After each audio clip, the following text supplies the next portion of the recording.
ce matin 100 milliards sur la table pour relancer l'économie française. Oui, le plan est présenté ce matin par Jean Castex en Conseil des ministres. Il en a dévoilé les grandes lignes dans le Figaro ce matin. 35 milliards pour la compétitivité des entreprises, 35 milliards pour les créations d'emplois. À cela, on ajoute 30 milliards pour la transition écologique et on arrive donc au compte tout rond de 100 milliards d'euros. Le gouvernement mise notamment sur la rénovation énergétique. Beaucoup de bâtiments publics sont des passoires thermiques comme cette école de Tours. Reportage RMC de Caroline Philippe.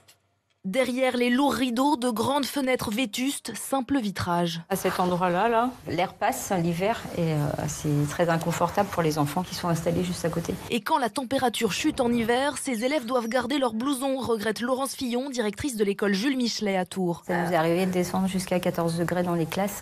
Mais ça engourdit un peu les doigts, c'est pas facile pour écrire.